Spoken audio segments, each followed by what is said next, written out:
Al expresar la postura sobre los resultados electorales y la transformación del país por Movimiento Paniaguado, el palero del MACPRIAN, Jorge Álvarez Maínez, señaló con demagogia y mentiras que el proceso electoral de 2024 debe contemplar las diversas visiones ideológicas que hay en el país. Explicó con falacias que dizque existen alternativas que tienen como propósito traer un futuro promisorio con respeto a los derechos humanos y colocar a las personas en su eje. Agregó temeroso que dizque no hay miedo, hay optimismo, tenemos alegría y esperanza por el futuro de México, porque este país merece más de lo que tiene. No nos vamos a prestar a las fórmulas partidocráticas, tenemos al mejor aliado que es la sociedad, para competir y ganar el futuro de una población que requiere derechos y no precariedad, afirmó Falsario, finalmente, no sin antes atacar a los hijos del presidente AMLO con el lodo que salpica la equina López Rabadán. Tras escuchar al mandadero de Dante y el señor X, el diputado Jorge Luis Llave Abarca del Partido Verde expresó y le reviró contundente que el pasado domingo fue histórico para la vida democrática del país, pues la voluntad popular se hizo escuchar y terminó de tajo con el cacicazgo que se había mantenido por casi 100 años en el Estado de México. Con la victoria de Delfina Gómez, con la confianza de las y los mexiquenses, se logró dar un importante paso en la transformación de la vida pública de México. Los resultados, dijo tajante, confirman que la coalición Juntos Hacemos Historia está más firme y fuerte que nunca, lista para lo que sigue y continuar transformando la vida pública del país, y deja la lección de que la unidad es indispensable para seguir con los triunfos electorales. Hoy nosotros trabajamos por la unidad y por el proyecto de 2024, donde más de 2.300 puestos de elección popular estarán en juego, finalizó para dejar viendo visiones a los desahuciados naranjas y sus aliados los panarcos. Veamos enseguida cómo Maínez, el palero del PRIAN, es pulverizado por las palabras del diputado Llave Abarca por atacar a la 4T como le ordenan sus amos Dante Delgado y Claudio X González. Primero que nada, hacer un reconocimiento muy especial, además del minuto de silencio que se hizo en su memoria, al periodista Ricardo Rocha. El crimen de Estado de Aguas Blancas nunca hubiera tenido un reconocimiento, una publicidad y consecuencias como las que tuvo la caída de un gobernador, si no hubiera sido porque unos meses después, en febrero del 96, Ricardo Rocha transmitió un video no editado que documentó ese penoso crimen de Estado. Y aprovecho eso para responderle que bueno que estén aquí los jóvenes de Michoacán para que vean cuál es el compromiso ideológico. Es una sinvergonzada por parte del compañero venir a hablar aquí de izquierda, de derecha, de centro, cuando ni Calderón en sus mejores sueños hubiera soñado con la militarización que le han aprobado al presidente López Obrador, con tener un partido así de palero, así de entregado, al que se dé el lujo de hacer declinar en una elección y ni siquiera los invita a la cena de la victoria. Invitó al dirigente de Morena, pero no a los dirigentes paleros. Invitó a sus corcholatas, pero no invitó a las de esos partidos. Y los ha hecho traicionarse y tener una falta de dignidad total, de ideología. Viene a presumir que el dólar está barato. Eso no le conviene a México, como se lo han hecho creer. Y tiene que ver con una cosa. ¿Por qué está el dólar barato? Porque las tasas de interés en México son altísimas y en Estados Unidos bajísimas. El costo de que el dólar esté barato y que se le pregunte a cualquier economista progresista, a cualquier economista de los que estudiaron en la UNAM y que escribieron los documentos básicos de su partido, que no creo que haya leído, sabía que el compromiso con la macroeconomía era de los gobiernos de derecha y que los gobiernos progresistas tenían que tener en el centro a las personas. El costo del dólar barato son tasas de interés absurdas en crédito al consumo, en crédito hipotecario que paga la gente de México. Por supuesto que eso no le interesa.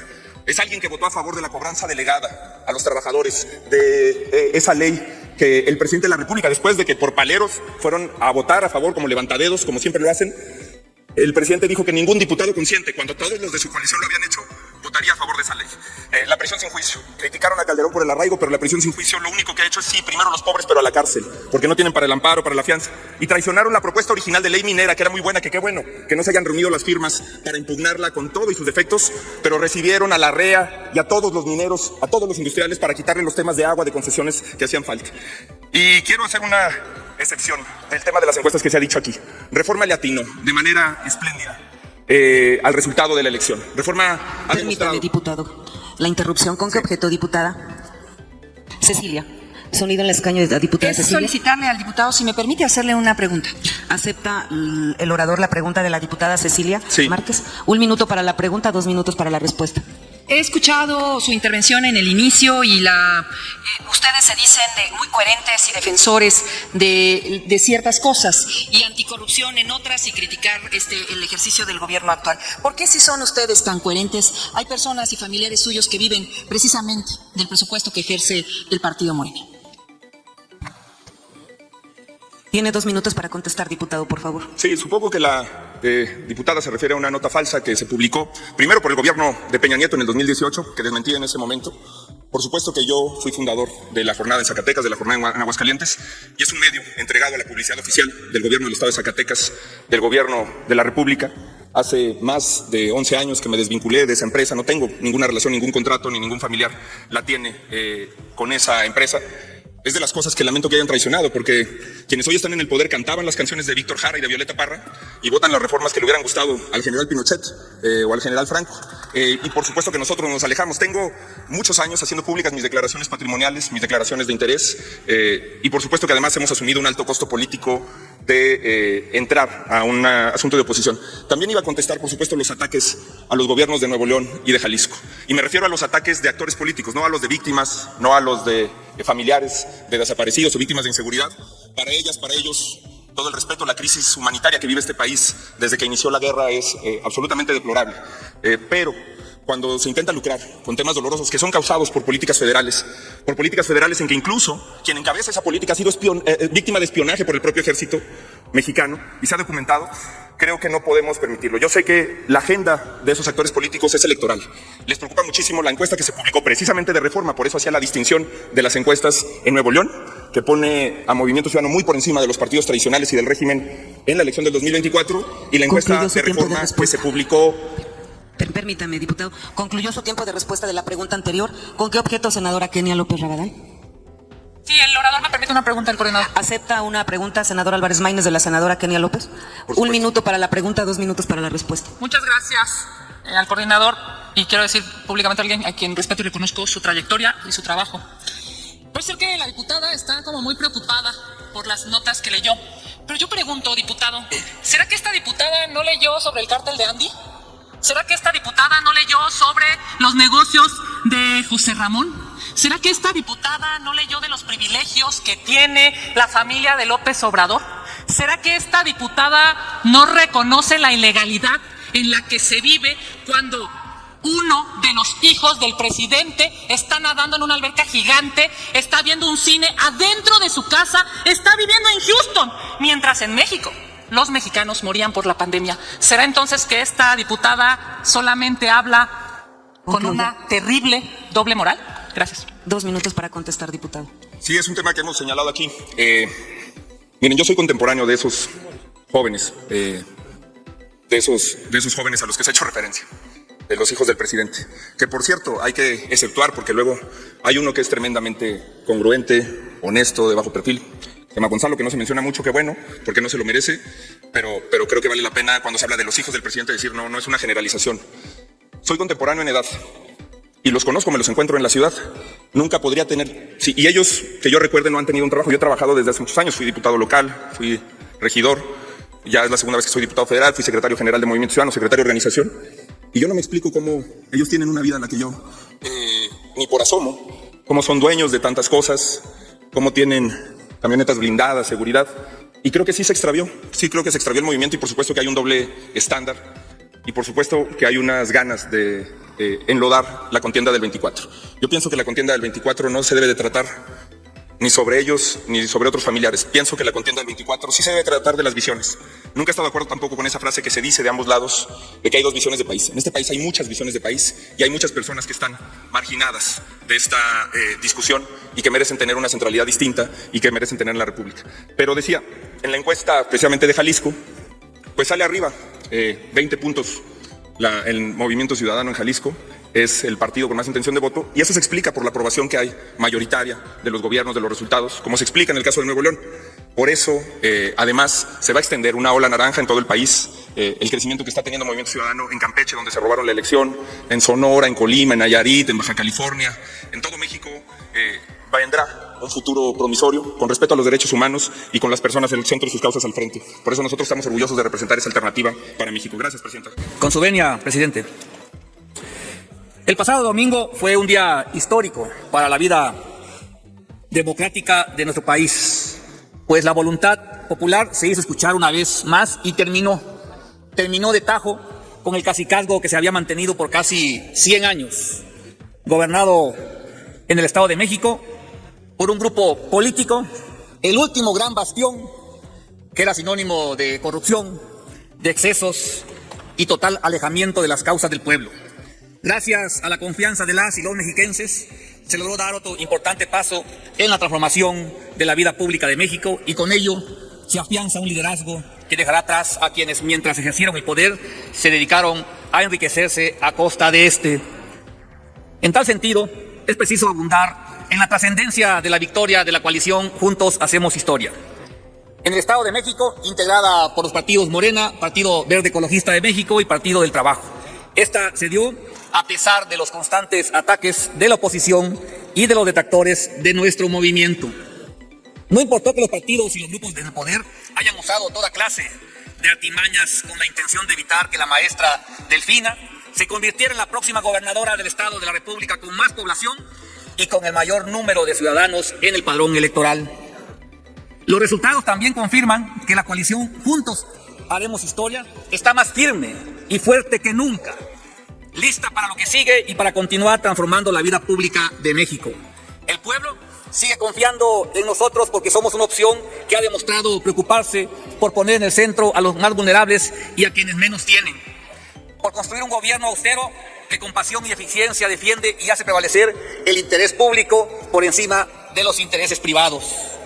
Las elecciones del domingo también nos dejan una valiosa lección a quienes queremos seguir transformando la vida pública del país. Esa es, sin duda, que la unidad resulta indispensable para seguir obteniendo triunfos electorales. Señor diputado, el diputado Manuel Alejandro Robles quiere hacer uso de la palabra. ¿Con qué objeto, señor diputado? Presidente, si a través de su conducto me permite consultarle si acepta una respuesta al orador. Una pregunta. Una pregunta, perdón. Con gusto. Señor orador, diputado, ¿acepta usted la pregunta? Claro que sí, con gusto. Adelante, 1 minuto para formularla, 2 para responder y concluir con el tiempo correspondiente. Adelante, señor diputado Manuel. Jorge Luis, diputado querido, fíjate que estoy atento a lo que estás diciendo y efectivamente hay un prurito de la derecha de frenar la transformación. Pudieron hacer de las suyas en Coahuila, pero en el Estado de México con mucha consistencia la maestra Delfina puso fin a una dinastía, a la más corrupta y más legendaria de nuestro país, que es el grupo Atlacomulco. Pero yo me pregunto, ¿te parece honesto lo que está haciendo el diputado Krill Miranda de utilizar el golpe judicial para frenar el progreso, las obras? Tú eres de Chiapas y yo te preguntaría, ¿cómo ve el pueblo de México, sobre todo en el sureste, sobre todo en tu entidad, que estos ultraconservadores pretendan detener el interoceánico, que pretendan detener el Tren Maya, 1.500 kilómetros de vías para comunicar, para llevar desarrollo, que es mucho empleo el que está generando? ¿Qué opinión te merece la utilización de la presidencia de la mesa por parte del diputado Santiago Krill Miranda? Es cuanto, presidente, muchas gracias. Para responder la pregunta. Gracias, presidente. Pues en el sur estamos muy contentos con la cuarta transformación. ¿Y cómo no estarlo, querido diputado? Si siempre habíamos sido olvidados, habíamos estado bajo la sombra de poderes neoliberales que solamente concentraban la riqueza en unas cuantas manos. Decirte que hoy el sur está de fiesta, es tiempo del sur. Las obras más importantes del gobierno de la Cuarta Transformación están en el sureste mexicano. Estamos convencidos que vamos en el camino correcto. Estamos convencidos que esta es la mejor forma de gobernar. Terminar con la desigualdad social, terminar con la pobreza que tanto fue socavando la sociedad en el sudeste mexicano. A pesar de que todavía existen algunos intereses económicos, como lo vimos hace algunos días, donde se quieren subir a pelear jurídicamente las obras, como el tren interoceánico, en donde estaban parando toda una obra que va a llevar desarrollo al sureste mexicano por solamente 120 kilómetros de vías férreas. Yo creo que es importante desnudar a todos aquellos que tienen intereses mezquinos de seguirse enriqueciendo, y hoy es tiempo del sur, estimado Alejandro, y la Cuarta Transformación le está devolviendo a la luz al sureste mexicano, este sureste mexicano que tanto le ha dado a México. No se olviden que los yacimientos de petróleo más importantes que por muchos años fueron explotados están en Veracruz, están en Campeche, están en Chiapas, están en Tabasco. Que las presas hidroeléctricas que muchas veces iluminaron todo el país están también en el sur. Así que no podemos construir una transformación sin empezar por el sureste mexicano. Concluyo mi respuesta, presidente. Adelante, continúe con su tiempo, señor diputado. Quedan Las elecciones del minutos. domingo también nos dejan una valiosa lección a quienes queremos seguir transformando la vida pública del país. Esa es sin duda que la unidad resulta indispensable para seguir obteniendo triunfos electorales y evitar que quienes se oponen a nuestro movimiento reviertan lo mucho que hemos logrado. Hoy, los partidos que respaldamos al presidente gobernamos más de 90 millones de mexicanas y mexicanos, quienes nos han respaldado en las urnas para elegir al titular del Ejecutivo Federal, para renovar las cámaras del Congreso de la Unión y en la gran mayoría de las elecciones para designar a los titulares de los gobiernos estatales y municipales, así como para la renovación de los gobiernos estatales. Hoy nosotros trabajamos por la unidad, mientras la oposición busca con declaraciones exculpatorias quién es el culpable de sus derrotas. Nosotros vamos a trabajar por la unidad, vamos a trabajar por el proyecto del 2024, donde más de 2.300 puestos de elección popular estarán en juego. Vamos pues por ese plan C que tanto nos ha dicho nuestro presidente Andrés Manuel López Obrador. Ni un voto más a los privilegios y a los excesos. Que viva la cuarta transformación. Es cuanto, presidente. Dale en me gusta, suscríbete, activa la campanita y compártelo para que más gente lo vea.